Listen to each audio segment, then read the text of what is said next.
Our families are those people in our lives that we love, that we sometimes are not sure where they fit, that we sometimes love to hate.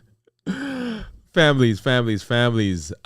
This is a great time of the year for a lot of people, but it's also a stressful time of the year for some, because families, those people who know us the best, they have the best way and sometimes have the best intentions, but they sometimes get under our skin. But enjoying families is really the heart of health and happiness. It is a big part of health and happiness. And we're going to talk a little bit about that tonight as we go through this episode. Glad that you're joining me. Hey, if you're new, I'm Dr. Dwain Woode. That's Wood with an E. The E stands for endocrinology. Here on the channel, I educate, I empower, and I encourage you to take charge of your health and your life, avoid complications, and go to the next level. And in this year, new you. I'm talking to adults with type 2 diabetes who want to put their diabetes in remission, who want to reverse their diabetes. That's right. Get off of medications and improve their metabolic health. If you're new to me as well, go ahead and put new in the comments, because I'd love to welcome you with a hand clap and some music. And let you know that we are glad that you're here. If you have questions, go ahead and put those questions into the comments, because I would love to get to those. And as I'm looking through, that way I can identify those. Whatever platform you are on right now, I'm glad that you're here. If you are on Instagram or Twitch or LinkedIn or Facebook, and of course here on YouTube, welcome, and glad that you are joining us. I do see some community members out there. We're going to say hi here in just a minute. And if you know how we do here on the show, you get to see what has been going on with me, with my numbers and so forth. So I've got off to the side. Here is my monitor that we'll take a look at, my Keto Mojo and my Contour. I'm going to bring up on the screen here in a minute my Libre, which you'll see.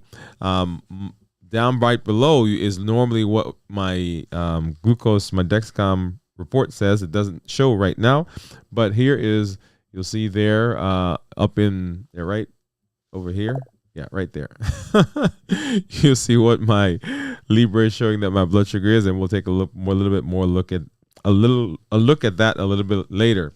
If you think you know what my ketones are going to be, all right? If you think you know what my ketones are going to be, go ahead and drop those in the comments, because I am now, let's see, 24 20, so 30 plus hours, almost 31 hours into this week's fast. We'll talk about that as we go through the rest of the show.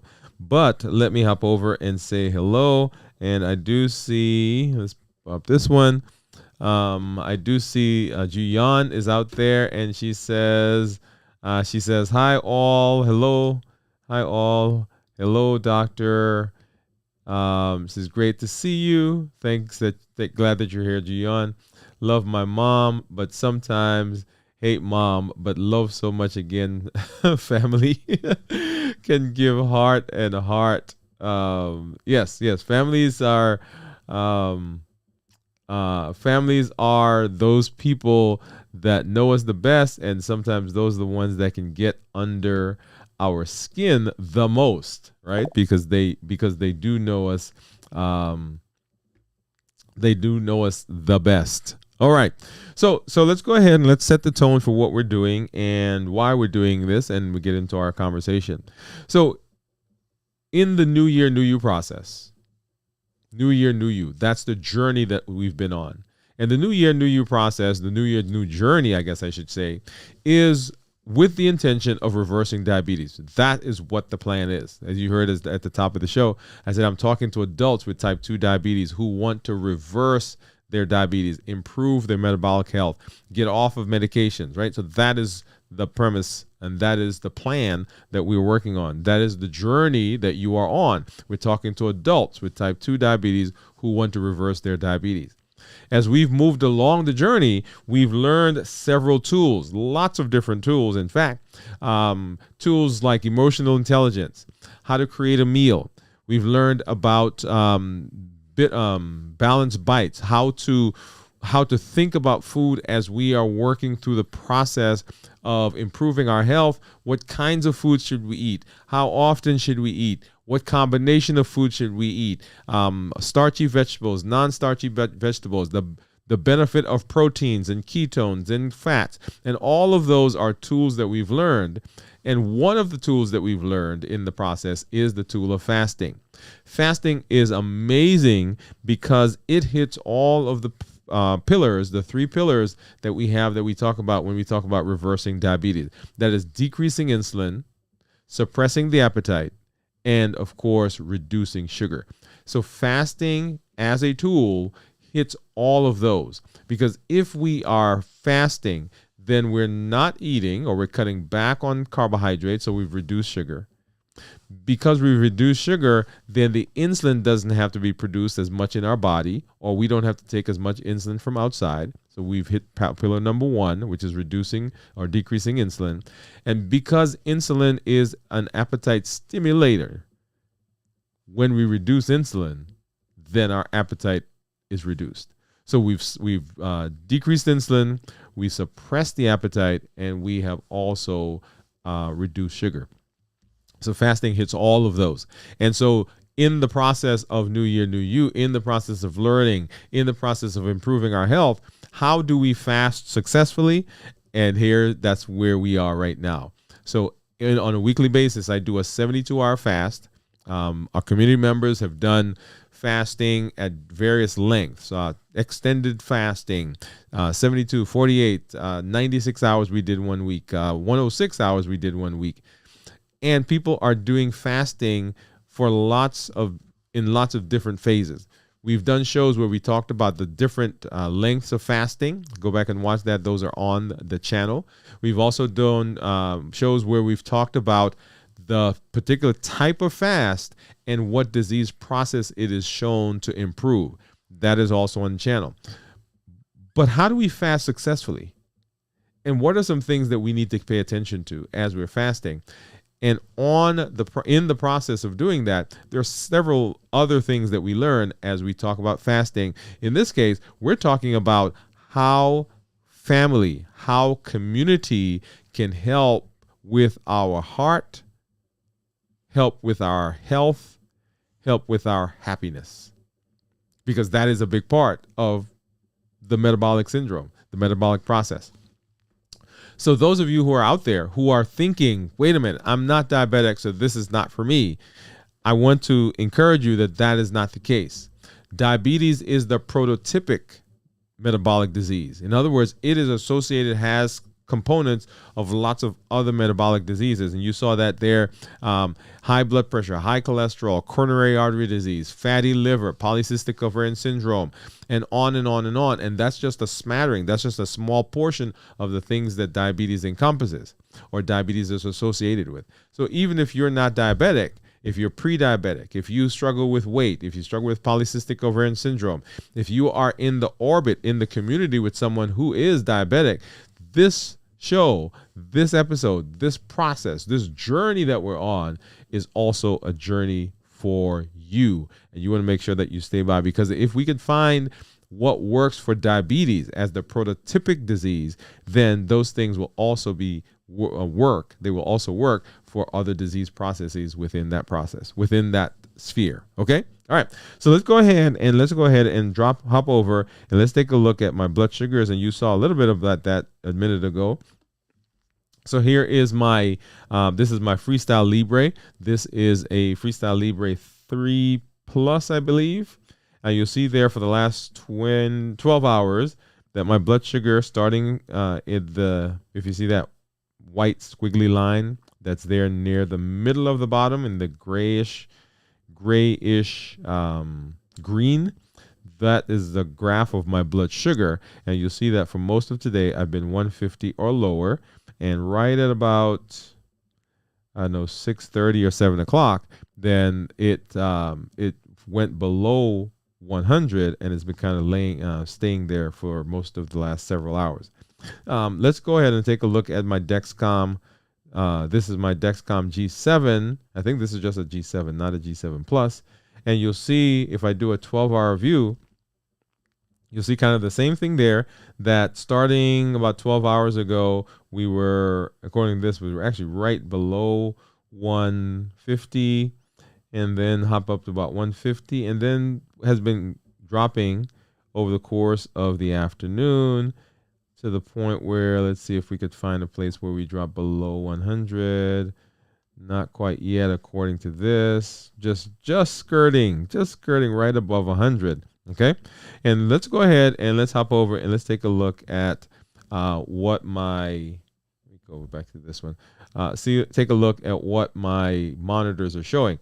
And so over here I have a Contour glucose meter, and over here is a Manjaro.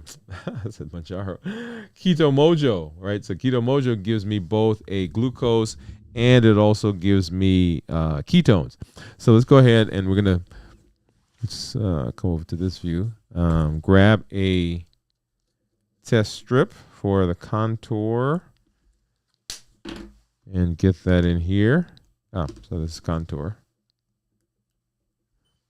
And then here I have two strips. One is a test strip for blood sugar for the Keto Mojo, and one is a test strip for ketones for the Keto Mojo. Let's go ahead and open this one first and get that in there. If you think you know what my ketones are going to be, go ahead and drop those in the comments. And then here, let's go ahead and open this one. I'm going to open this also because, as you know, sometimes if I'm not quick enough, that drop of blood dries and then I have to poke myself again, which I do not want to do. So I'm going to open that and leave it off to the side.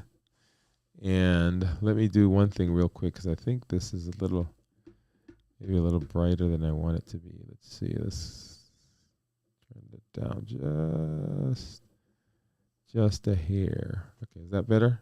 I think so. Change that. Okay.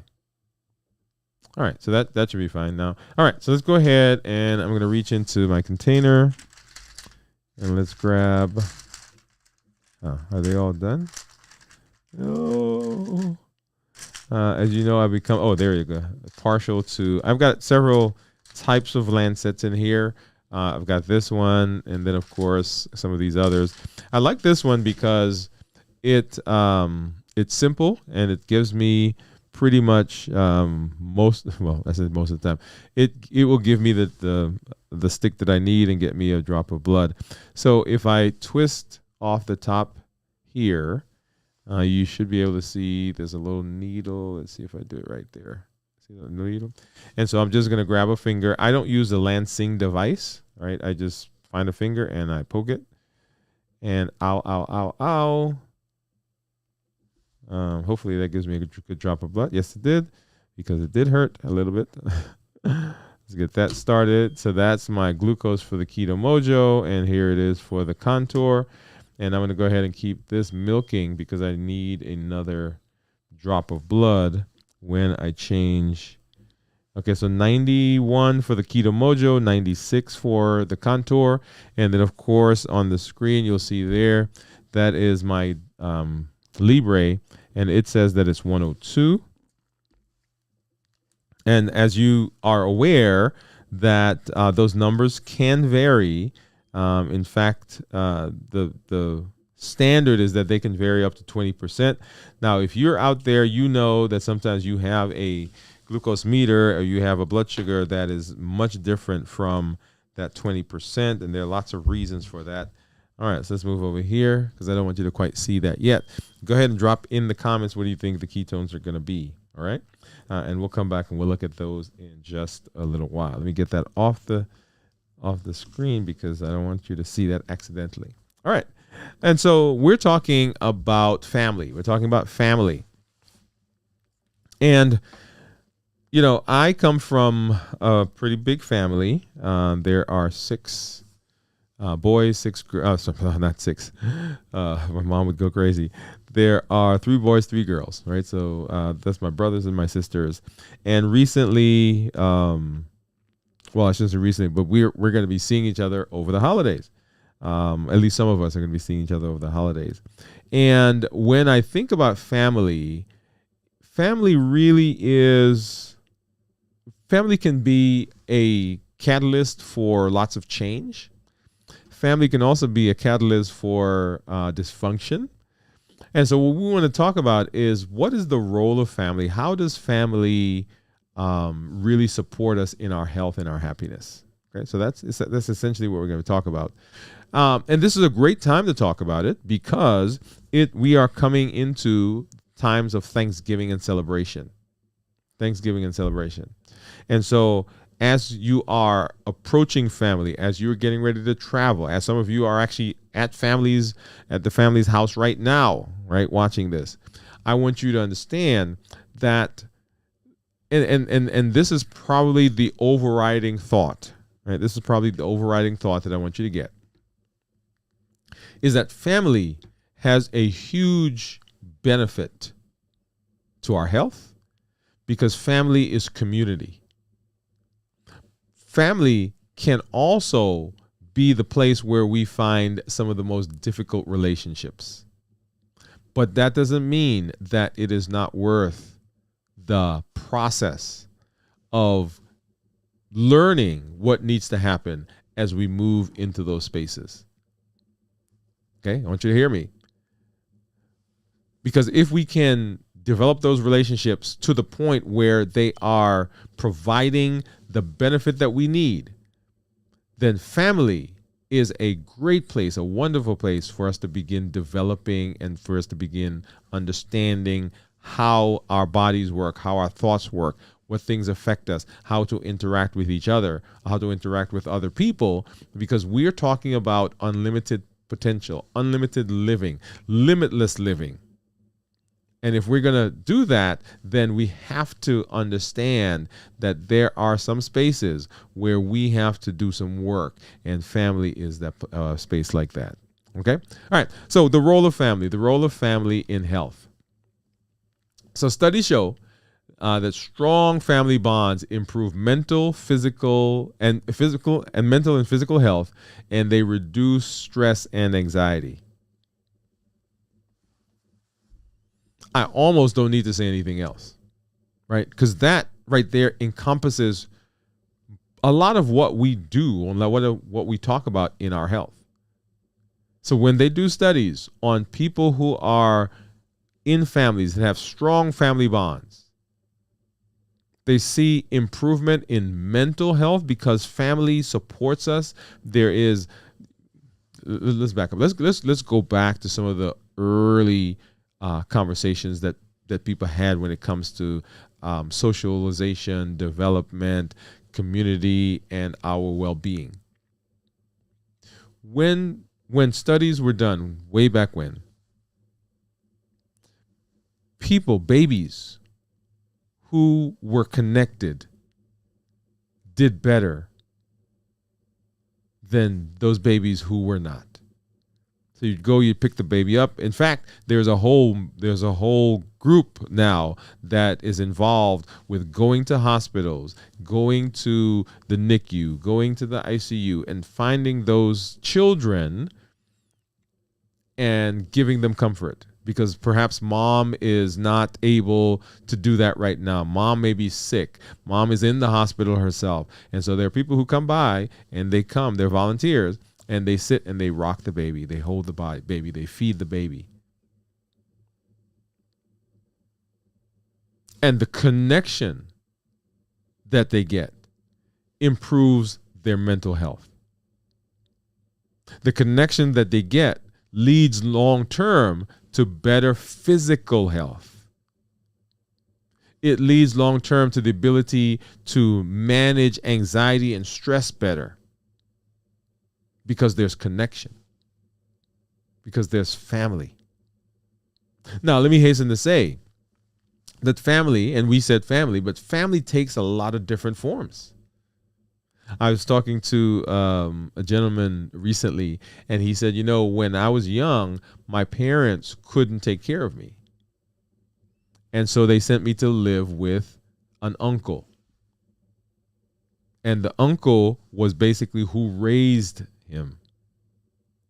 My own story is one of growing up for the formative years of my life with my grandparents.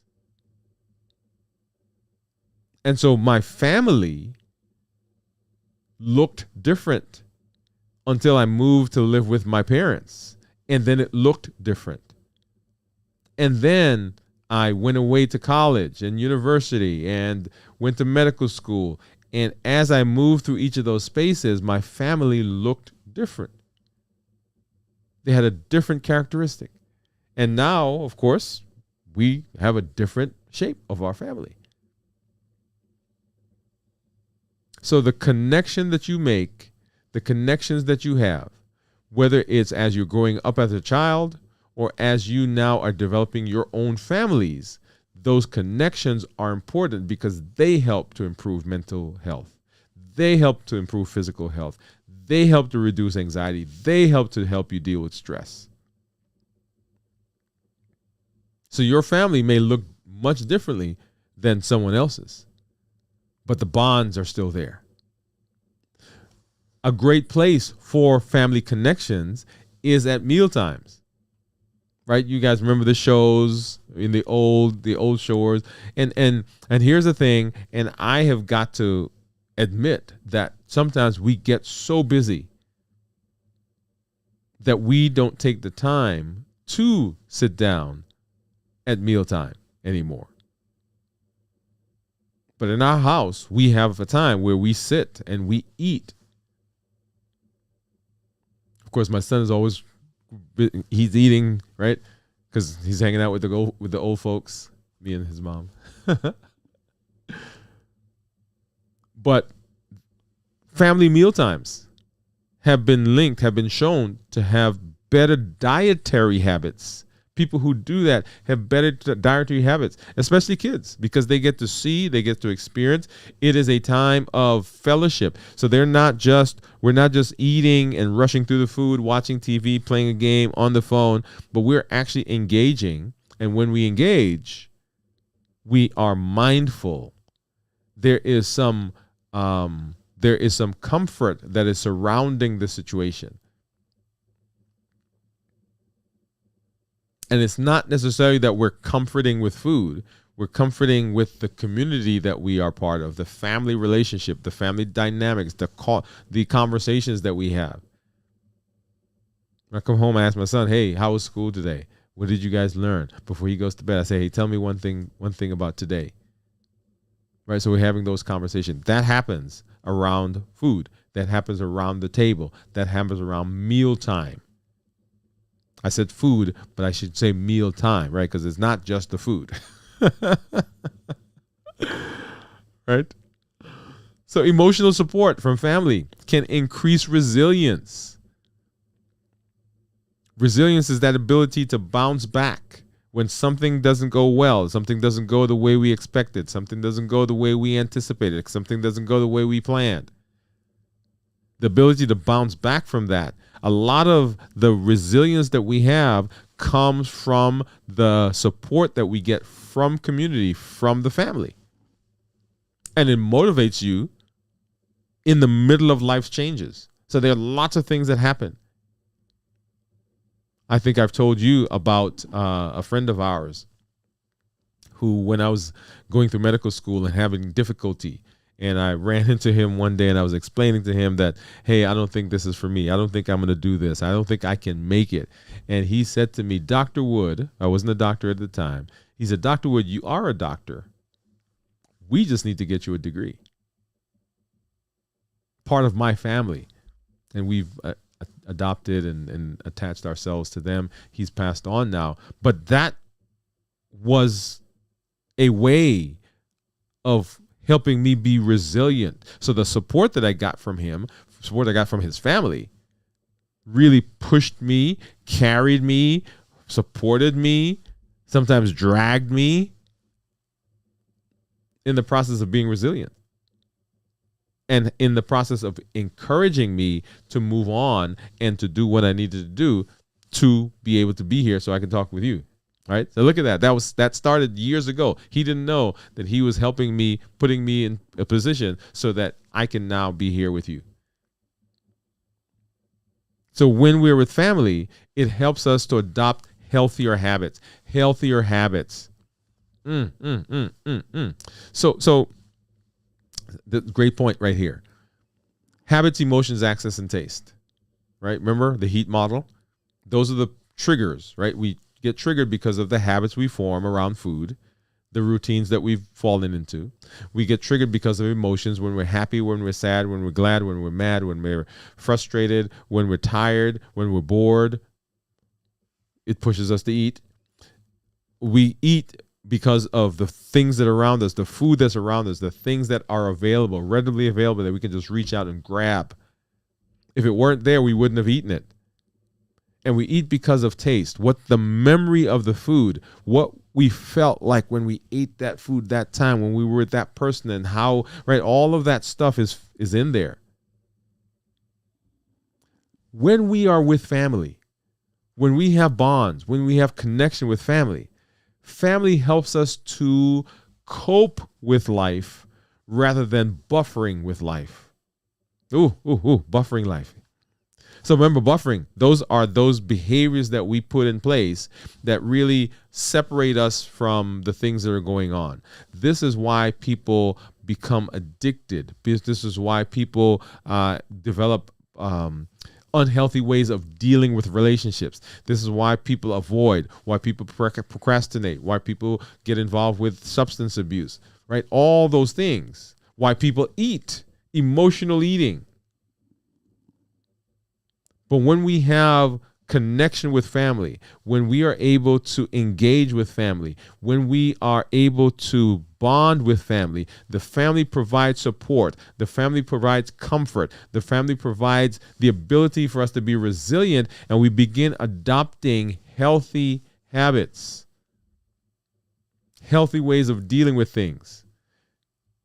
We begin to cope rather than buffer. Remember, we interact with life in two ways.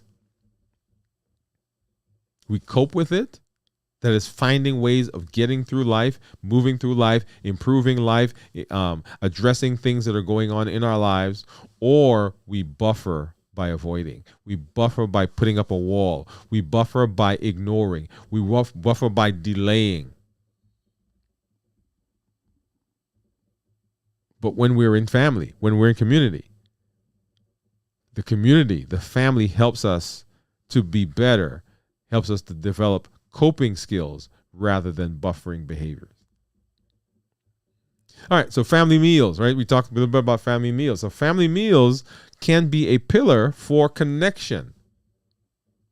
So within the family, right? I remember, like I said, I come from a sizable family. And one of the things that we did a lot was we entertained. We would sit and eat. I remember when we lived in our apartment, and this was right around the time when I first came and moved with my family, with my parents. We would sit around the table. At the time, there were four of us. Four of us. We hadn't gotten the other two yet, but we would sit around the table and we would eat. Right? As a family, sat down at the table and ate. And it helps to build communication because you get to talk and see and hear. Hey, what went on today? Oh, that one's not having a good day. Or this happened then. Oh, and we just got to talk.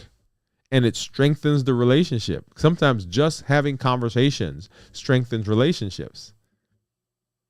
One of the things I love sometimes sometimes one of the things I love is sometimes I will go and my son is sitting and watching TV, and particularly as he was growing, he's a little older now, so he's got, his own schedule.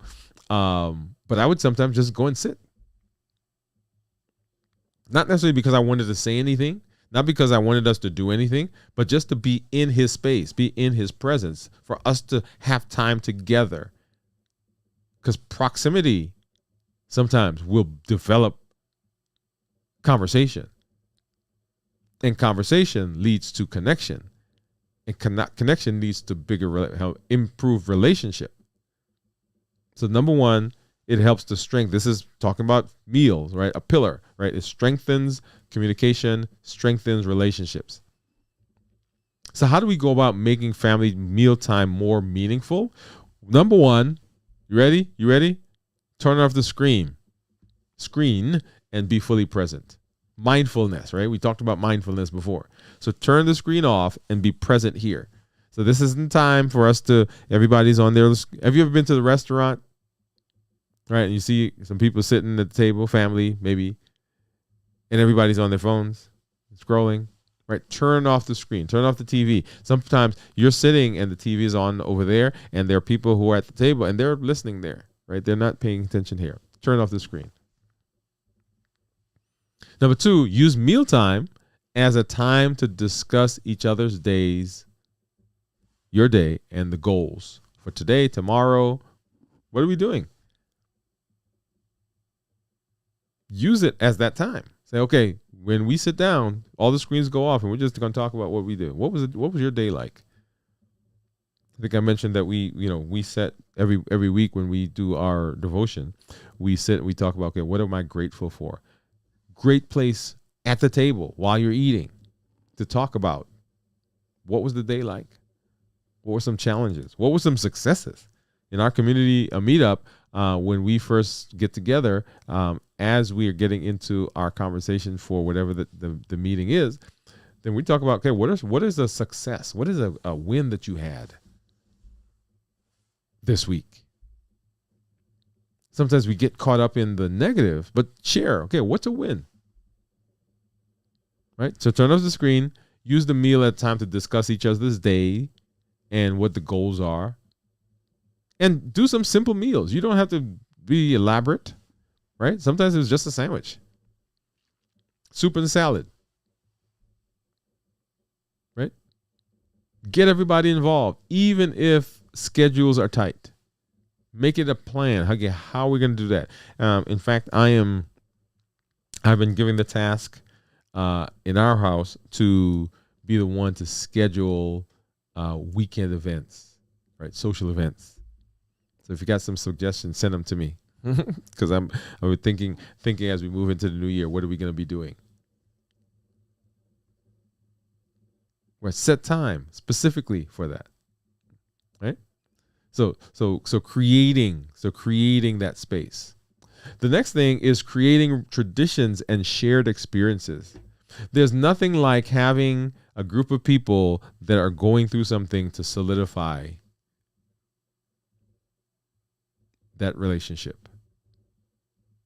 Like the people you went through college with, the people who you pledged with, if you pledged when you were in college, the people who you graduated with, the people who were in your group, your batch, people you went to medical school with, the people that were, whatever it is, the shared experience connects us.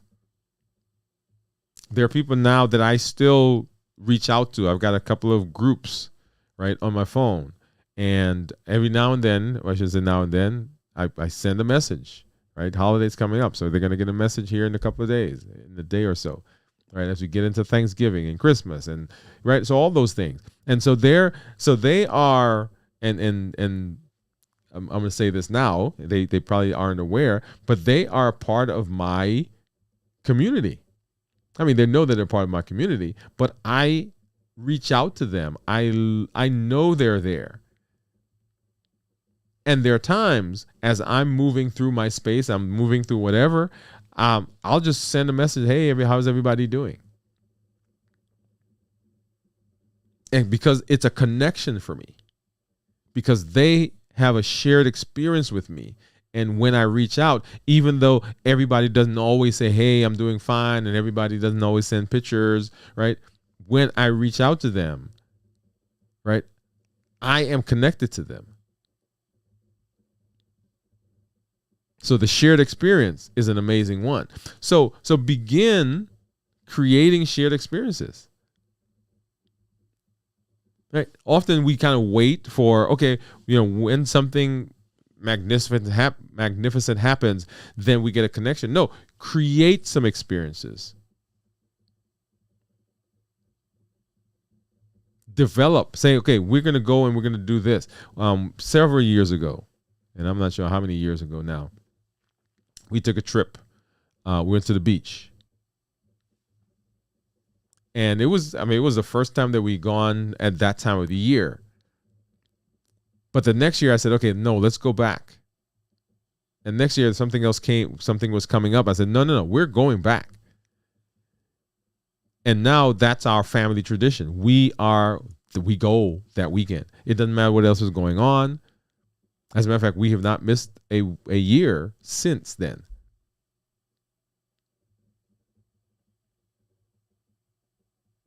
So you can create traditions because the camaraderie, the connections that you have, the shared experience that you have pulls you together. So, for instance, weekly walk or bike rides. My wife and I, we go walking Friday, Saturday when we're able, and Sunday. That's what we do. And we talk, and we walk, we look at the ducks, we look at the whatever's going on, and then we come home, and the first, after we get back to the house, we'll sit down for 30, 45 minutes, and we'll just talk and plan, hey, what's going on this week? Right? So that's our time. Do some family cooking nights. Hey, great time to develop some new recipes, develop some new tastes, right? Practice balanced bites. Hey, what are those things that we have that we like that we can now put together? Balanced bites. Try some nutritious recipes. Change the recipes, adjust them. Hey, how do we fix this? How do we fix that? Yeah. Talk about some of the health goals that you have. Hey, I'm trying to lose weight. Hey, I'm struggling here. Hey, whatever it is. Share, just like we share with each other here. When I talk about the challenge, right? We talk about, hey, when you show up, tell us where you're having wins. What are some successes you're having? And then also tell us some of the things that are not going quite the way you thought they were going to go. So we can share for you, and we can encourage you for the places where you're having some challenges. We're going to actually see that again. So traditions are important because they foster connection and they provide a sense of belonging. We are built for community. We, as humans, are built for community. And so when we can strengthen the community, when we can create traditions where you are a part, I feel like I'm a part of that, right? That's what we do. That's what we are. We go away on this day. This is how we talk when we sit down. Oh, every Monday we go out for whatever it is. Create a tradition.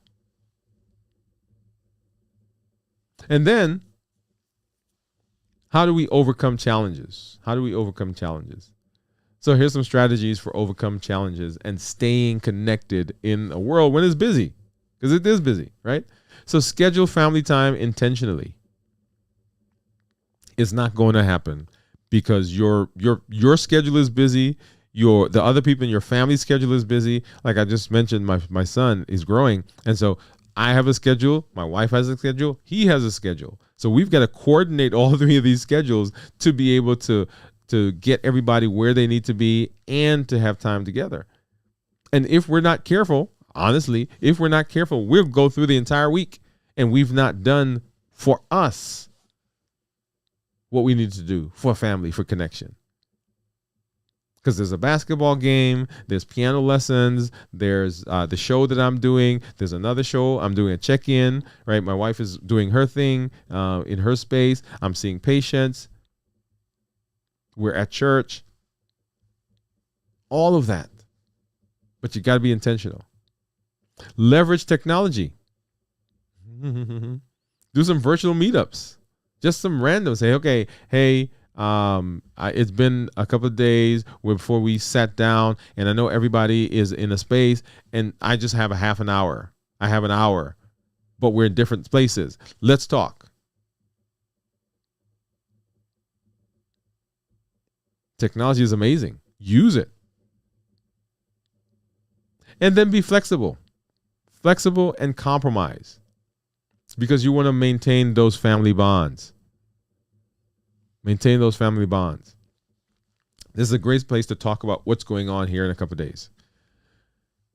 So you have an idea, and as we're talking, right, you're developing, you're thinking of the closeness, the bonds, the building that's going to happen.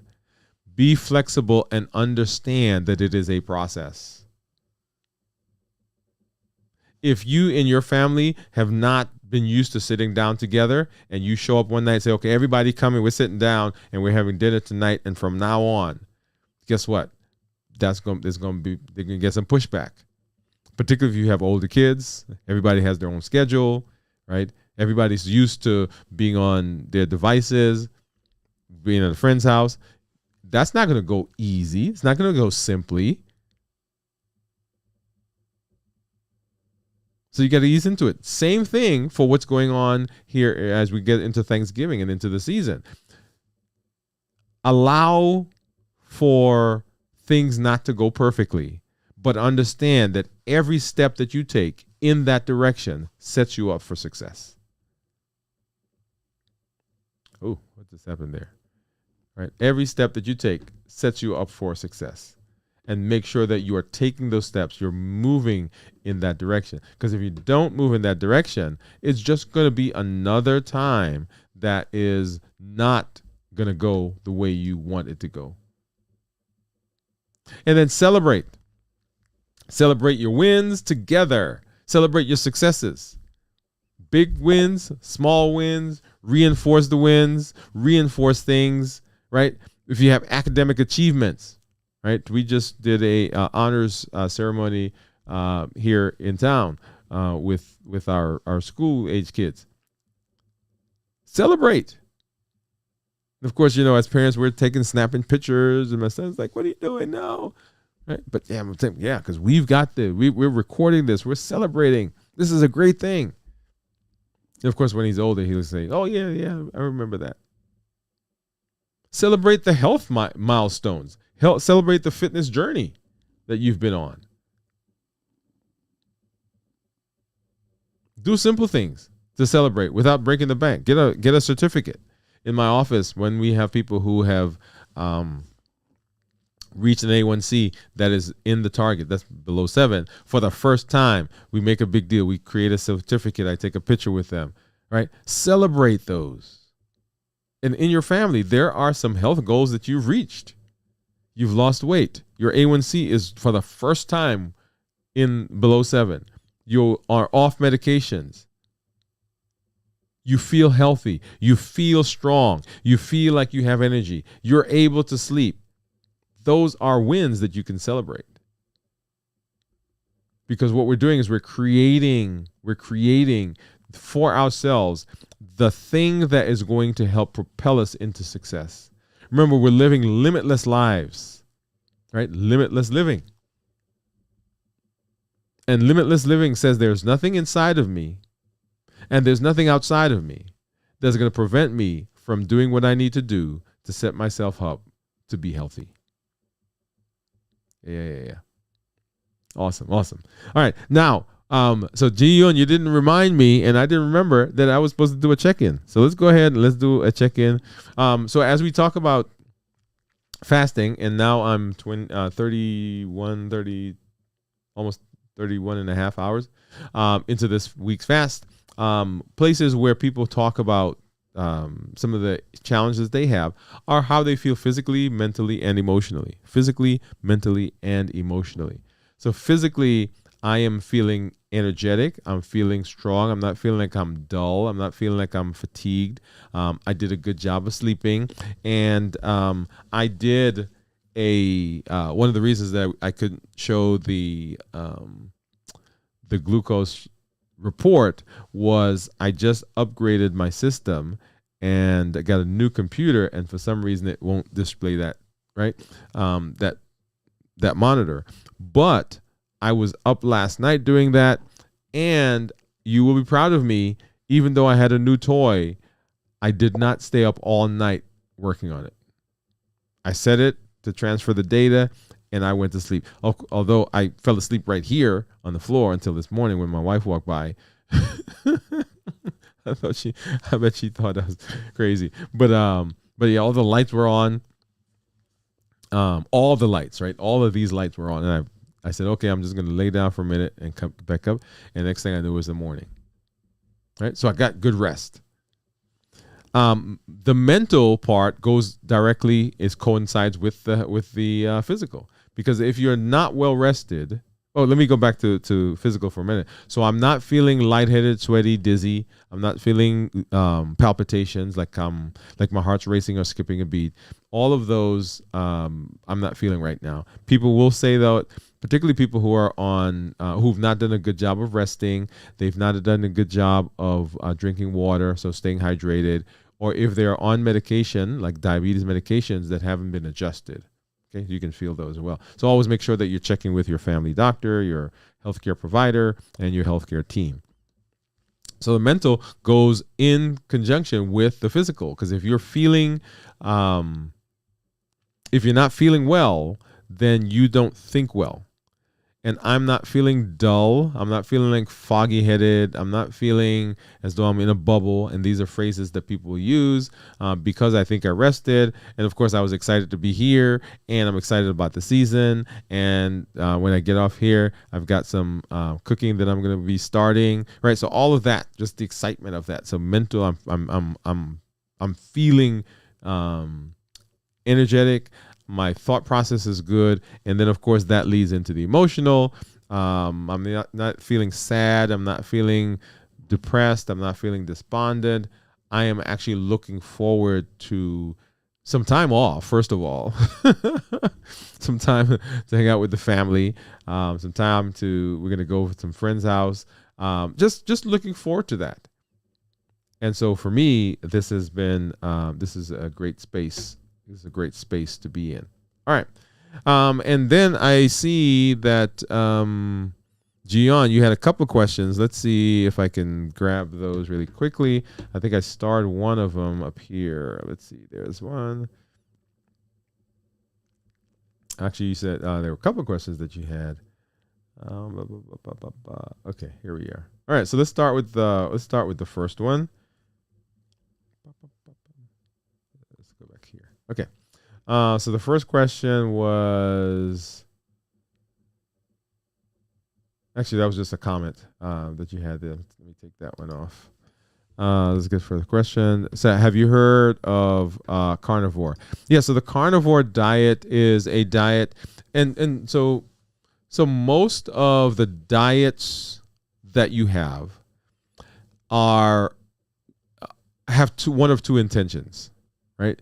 So one, we're dealing, I shouldn't say one of two. So we're dealing with metabolic diseases, right? So obesity, cholesterol, high blood pressure, blood sugar. So that's one. Or we are just kind of trying to be well, right? So there's wellness. So not necessarily that we're looking at a specific disease process or particular thing, but we're trying to just be well.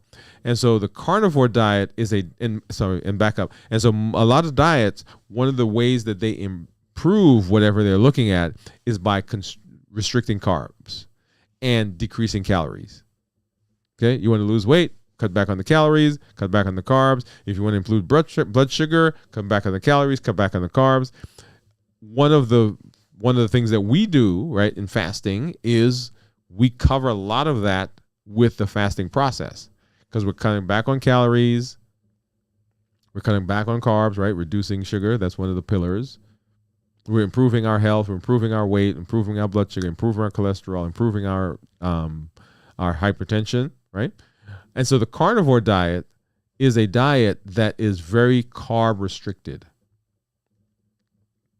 So if you want to lose weight, then you cut back on carbs. If you want to improve blood sugar, you cut back on carbs. If you want to improve hypertension, you cut back on carbs. Now, one of the things that we don't talk about is you can cut back on carbs and also improve your cholesterol, but that's another conversation, right? But so the carnivore diet is a diet that is designed to reduce carbohydrates. The ketogenic diet is one that's designed to reduce carbohydrates. The low carb diet is one that's designed to reduce carbohydrates. So a lot of diets that are out there, one of the key features of them is that we're cutting back on carbohydrates. And carnivore is probably the prototypic cutting back on carbohydrates, because you're essentially not taking any in. Okay, so that was one, and then. So then Juyon was asking, what is buffering? So I was thinking, I was talking about buffering versus coping. So when things happen in our lives, we could respond by avoiding them, by putting up barriers that block us from having to deal with them, by ignoring them and procrastinating, or we can face them and deal with the issue. And so buffering is the thing that we do that basically gets us feeling good for the moment, but doesn't deal with the issue. So we drink alcohol because we feel good, but we never deal with the issue. We get involved with drugs and sex and gambling because for the moment it makes us feel good, but it doesn't deal with the issue. We eat because it makes us feel good, but it doesn't deal with the issue. So that's what buffering is. Coping, on the other hand, says that I'm going to be present. I'm going to face this. I'm going to deal with it. I'm going to maybe be in some pain right now, but in the long run, this is helping me be in the space that I want to be in. And that's one of the things that you'll hear me continue talking about when we talk about limitless living. Limitless living says that all of those buffering behaviors, I've got to translate, or I've got to reduce those, and I've got to begin coping with the things. So I'm not hiding anymore, because hiding is a limiting behavior. I'm not buffering anymore because buffering is a limiting behavior. I'm coping. So I'm living a limitless life. I'm not allowing those things around me that are in me, thoughts, feelings, memories, ways of doing things, habits, or I'm not allowing other people, whether they make me angry or frustrated or hurt my feelings. I'm not allowing any of that from the outside or anything from inside to prevent me from setting myself up to doing the things I need to do to be healthy. All right, so that's what buffering is. Great question, Jiyon. I like that. And she said, I don't have a good relationship with my family. Who only love is my daughter. So love with your daughter. I'm glad that you have someone there with you, your daughter. And you're going to have to, when we do our community meetup, show us a picture of her. We'd love to see her. One of the things that I want to, and this is a great place to talk about this. I mentioned near the top of the show that our relationships with our families, or our families, look different. They don't all look the same. Families don't all look the same. They're different members, different components, different number of people, different interaction. Our goal in our limitless living, our goal is to develop healthy relationships. Healthy relationships. Now, there are some people that we are currently connected to that we don't have healthy relationships with. And so limitless living says that's a relationship that I've got to evaluate and see, is that am I able to transform that relationship into a relationship that pushes me in the direction of being healthy, right? Does that relationship support me in the way I want to eat? Does that relationship support me in the health changes I need to make? Does that relationship cause me so much stress that now I'm eating, I'm buffering, right? So how do I cope with the relationship? How do I adjust the relationship? How do I interact with that person in a different way so that it does not make me buffer? So I don't choose to buffer. So there are relationships where, yeah, it's going to take work. It's going to take help. It's going to take some professional help. There's going to be a lot of things that we're going to have to get into and get through so that we can live that limitless life. So thank you for sharing about your family. It is a thing. Right? We all have family members. We all have relationships. We all have places in our families where, yeah, that's not how I want to roll, but this is where we are. And okay, now as we approach limitless living, what are we going to do about it? What are we going to do about it? Okay. Let's see. And Gion says fasting. I think says she thinks she couldn't make it. And Gion, remember, always, it is a work in progress. And we're always moving in, we're always trying to make progress, not necessarily be perfect. Okay. All right. So let's go ahead and let's hop over and let's take a look at my ketones. What do you think my ketones are? Let's go here. So I've got my monitor. This is my Keto Mojo. Put that right there. And then I'll need to go over and grab my Keto Mojo app. It says I've been logged out. So hold on a second. Let me get back in there. So logging back in. And let's see.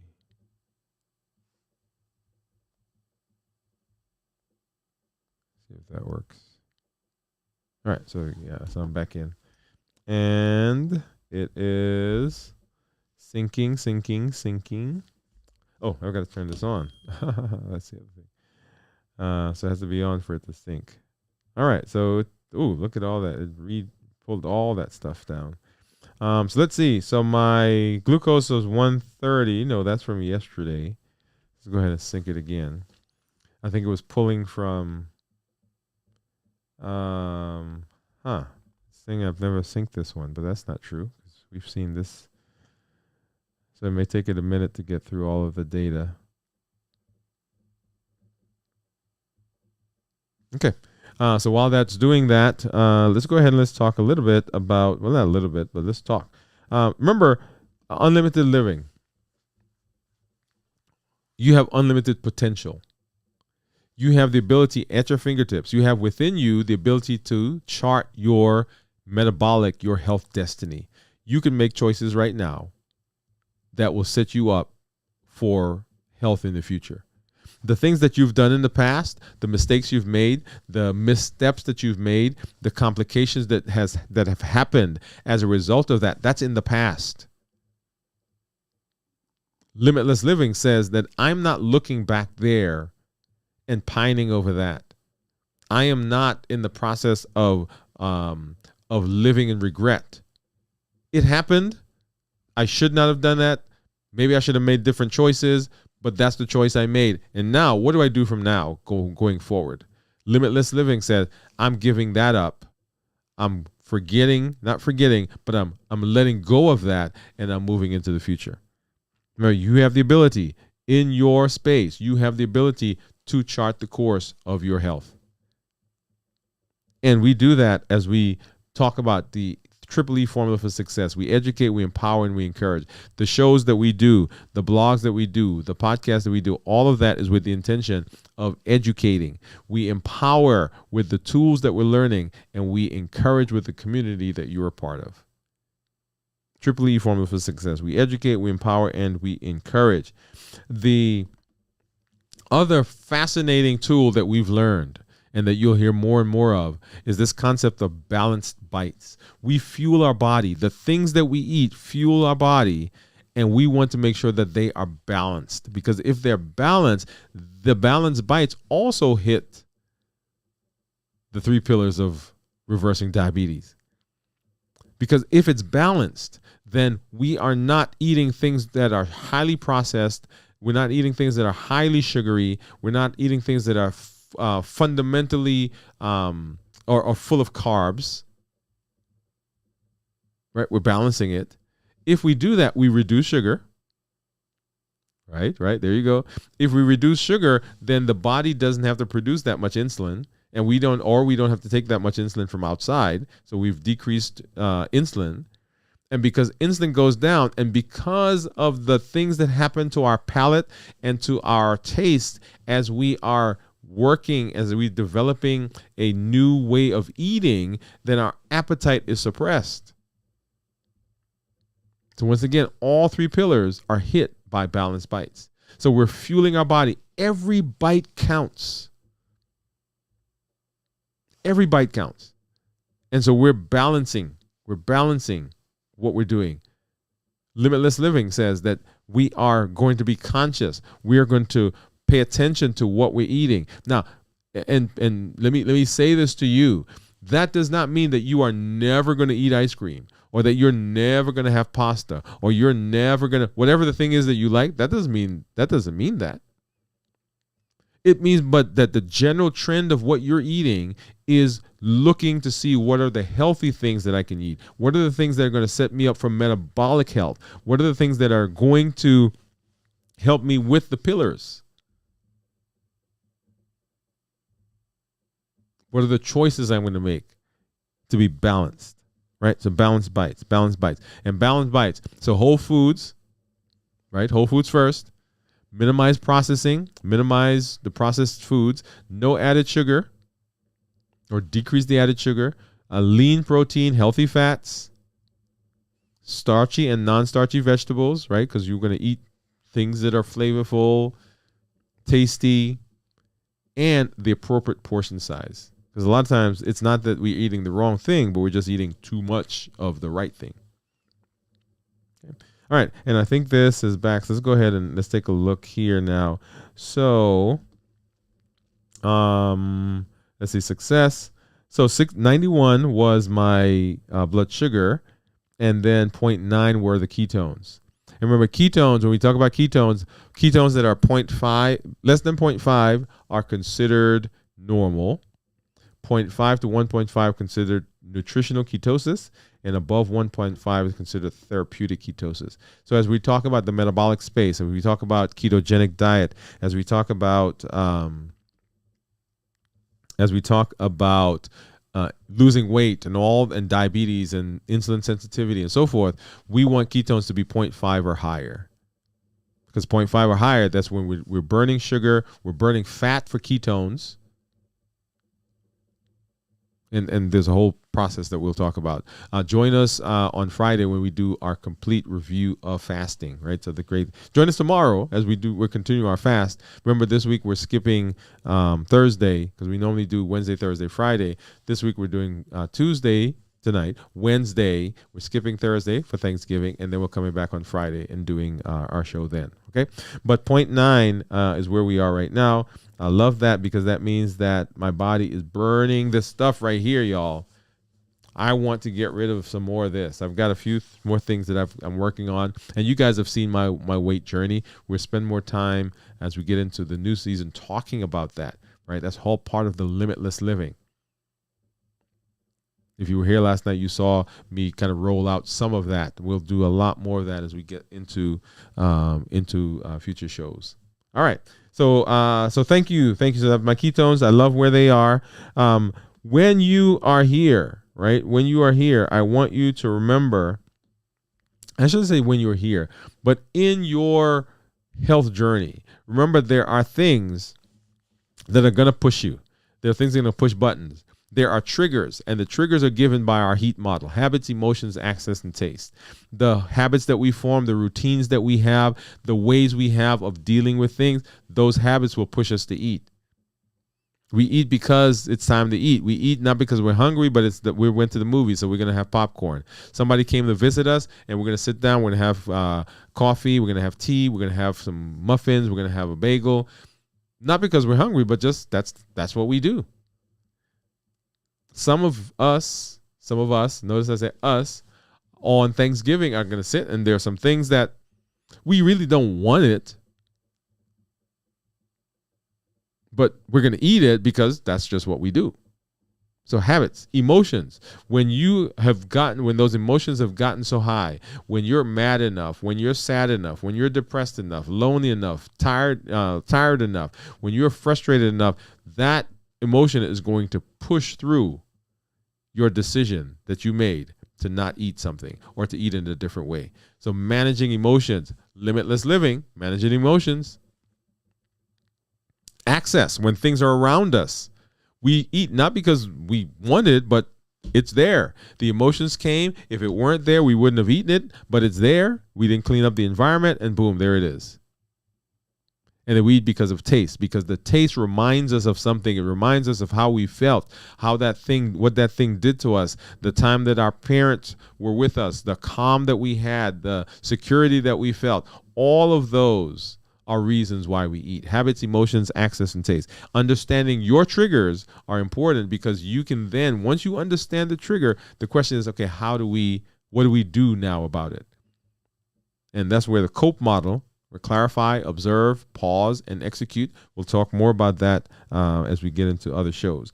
When you show up, join the challenges. Don't let these just be shows that you listen to that are on the shelf. Each month we have a challenge. We have another one coming up next month. This is your opportunity to practice the things that we're learning. You cannot get better. We cannot improve. We cannot be successful unless we practice. If you play an instrument, if you're in a sport, if you work on a job, if you're learning a new skill, you can't just show up and do it. You have to practice over and over and over and over again. And this space is exactly the same. The things that we want to do, the successes that we want to have, it takes over and over and over and over. It takes practice. Yep, it takes practice. And so we're in the process of doing that.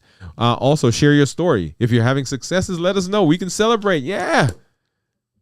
If you're having challenges, let us know, so we can come by and we could surround you, let you know that you're not by yourself. And we as a community know that we're not by ourselves. And then invite someone. Let them know that there's a place where they can go, where they can become metabolically healthy, where we're working to improve our metabolism. We're working to reverse our diabetes. And there are so many resources and shows that we've done where we talk about the process. Let people know that they can come and they can be in this space with that. So invite someone to the space. And as always, I'm happy to be here. Remember, tomorrow we will do another check-in. On Thursday, we'll take a break for Thanksgiving. Come back on Friday where we do our review. On Saturday, videos from the vault, 9 p.m. Central. And then on Sunday morning, This Week in Review, 6 a.m. Central. And then Monday, coming back, and we'll be in the saddle once again for Dwain Woode, MD. Make sure that you're here. Thank you for joining me. Thank you for all the questions that are out there, whatever platform you're on. Enjoy family. Enjoy the family that you have. And we are working, we are intentionally working on creating a space with our relationships so that we can be healthy and we could live that limitless life. Hey, this is Dr. Dwain Woode. That's Wood with an E. The E stands for endocrinology. Here on the channel, I educate, I empower, and I encourage you to take charge of your health and your life, avoid complications, and go to the next level. And in this year, new year, new you. All right, we'll see you at our next show. Bye-bye.